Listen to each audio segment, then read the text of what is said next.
We're talking this morning with Peter Kohli, president of DMS Advisors. And Peter, your area of expertise is finance and investing? Correct.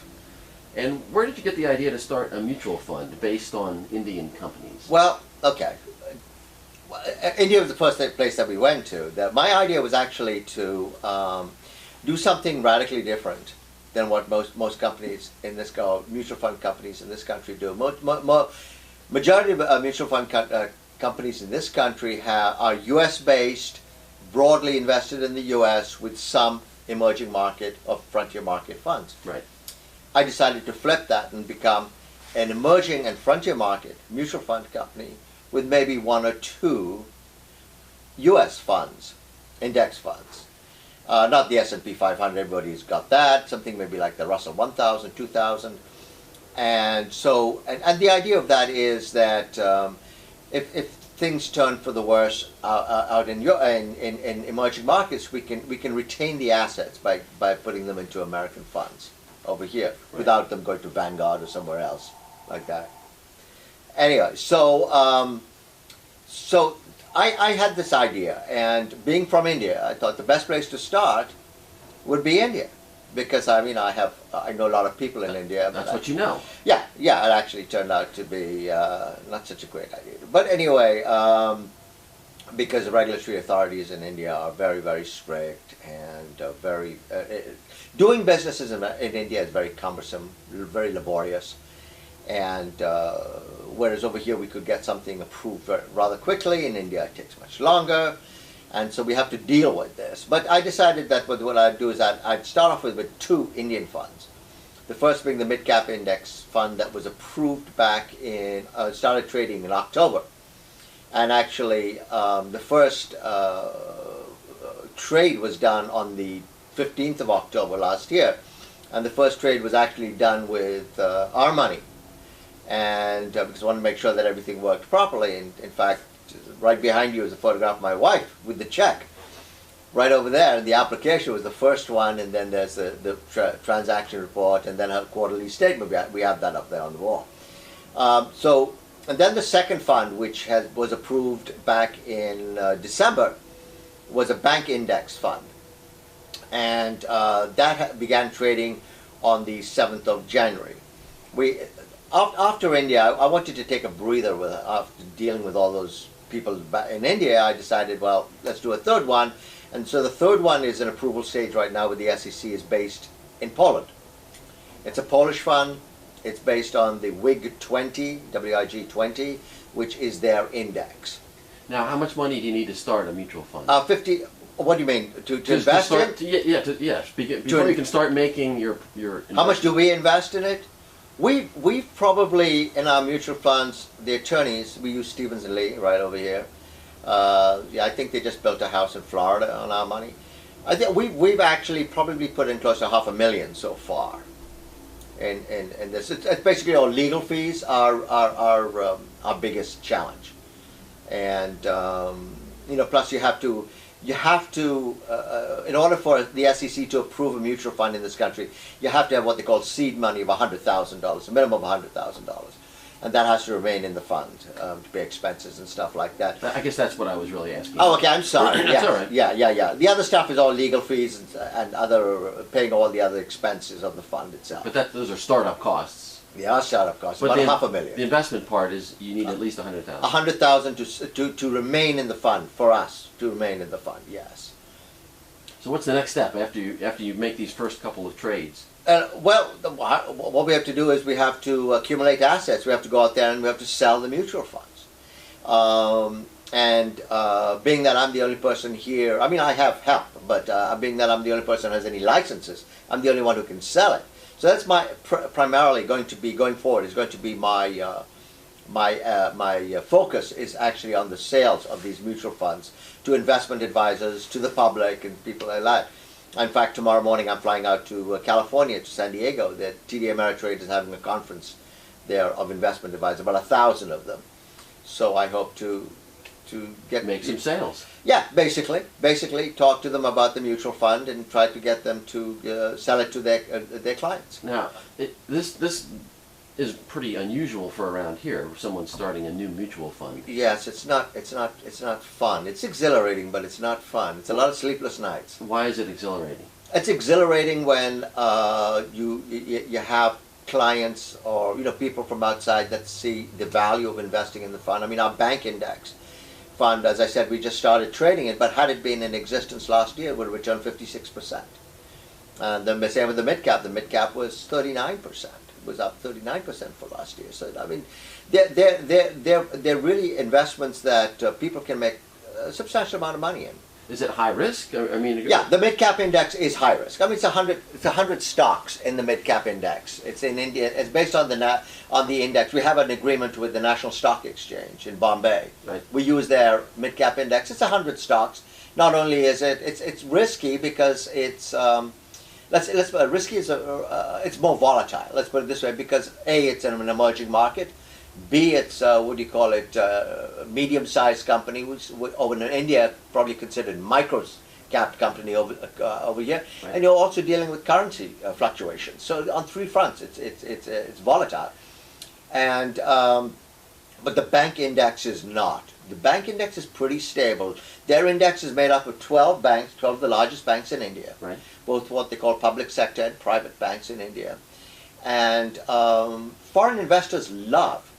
And this is really, foreign institutional investors love Indian banks for three reasons: highly capitalized, highly regulated, and highly profitable.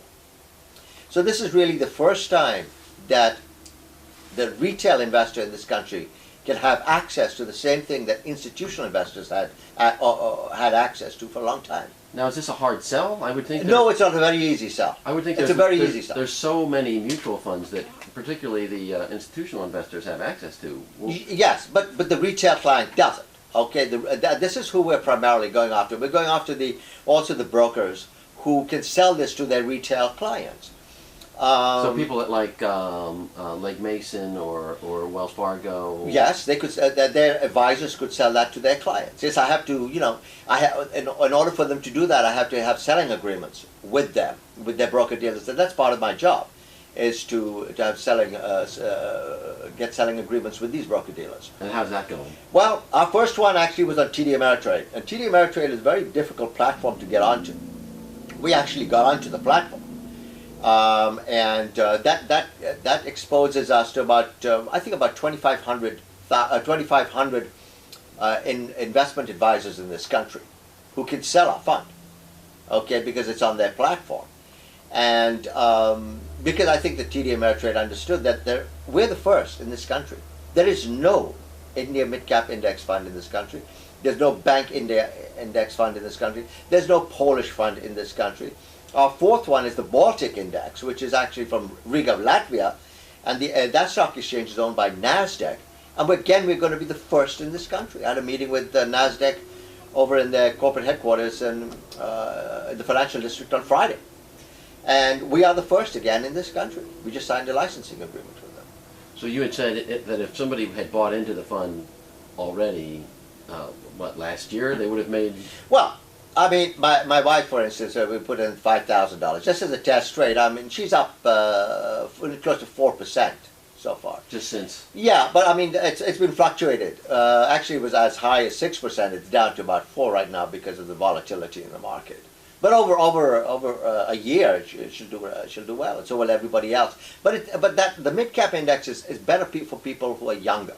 We're about 50 to 20 years to retire. Right. You don't want to be 55 and putting your money into something like that. No, you don't. No, the bank index is the one for that. Right.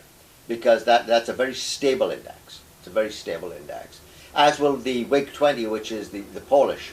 We have an agreement with the Warsaw Stock Exchange, and they're supplying us the index information for our fund for the WIG 20. Let me ask you one more question. Yeah, sure.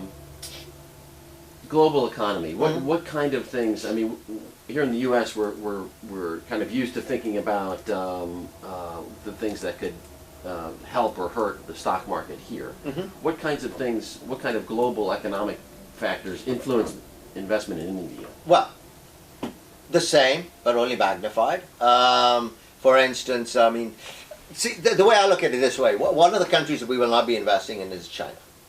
I am not a China fanatic. Everybody else seems to be. I am not a China fanatic for one simple reason: their political system. They're a communist country. They control Everything. Okay, if they, in my opinion, again, so it's just my opinion, if they find that their power is slipping, they'll shut things down. They've done it before. Whereas India has always been a democracy. And one of the key things that we do when we do research in the markets that we go to, that the stock markets have to be efficient. They have to be regulated and have to be liquid. I mean, there are some stock markets out there, I'm not going to name them, that returned 80% last year. But so you look on paper and you made 80%, but go try sell that. You probably have to take a 50% haircut. We don't want to do that, you know, where somebody lose 50% of what they made. We want to make sure that the liquidity issues are not a problem. So so when you're talking about countries around the globe, as long as they're, I mean, you know, emerging markets basically, and frontier markets is one step behind that. Emerging markets means that their growth is, there's a lot more room for them to grow than, say, a country like, a developed country like the U.S. We may grow at 3%, but, you know, India grows at 9% 2011, 6% 2012.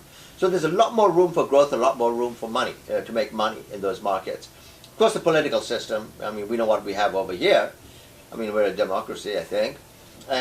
But China is not. I mean, one reason why they keep Hong Kong separately from the rest of China, because they make a lot of money in Hong Kong. But, I mean, Vietnam is one of the countries I looked at, and I kind of stepped back from that, because they're really trying to find their way. They're a communist country. And they'll sort of, one day they look a little bit more capitalist, and then the next day they look more socialist. So I don't need that. My clients, or any client that puts money, or anybody who puts money in these funds, needs to know that the money's there tomorrow. You know, it's because most people sort of are investing for their retirement. Right. So your sense of the global economy for the next year? I think, my personal feeling is that that's where the money is going to be made, abroad, in the global economy. That's where the money is going to be made, not over here. Now, that's only my personal view. I mean, it could be completely wrong, you know. There's no way to know. But I just think that the global economy is going to be stronger than the U.S. economy. So your plan for growing to $5 billion over the next 5 years is based on that premise, that foreign economies will grow much faster than the U.S. economy? Well, yes and no. Primarily, the $5 billion is not based on the fact. I know the $5 billion will come because people will see the what do you call it? The benefits of investing in emerging markets. The no part is that if the dollar becomes as weak as I think it's going to become, the $5 billion will happen much quicker than the 5 years. You know, it could happen much quicker. I mean, we have a couple of things that are going, I'm not allowed to talk about them, that we're doing right now, that we're pursuing, that could launch us to $5 billion in only a couple of years. But, you know, it's under wraps right now. All right. Well, let's let that be the last word. And Peter Kohli, thank you today. You're welcome. Thank you.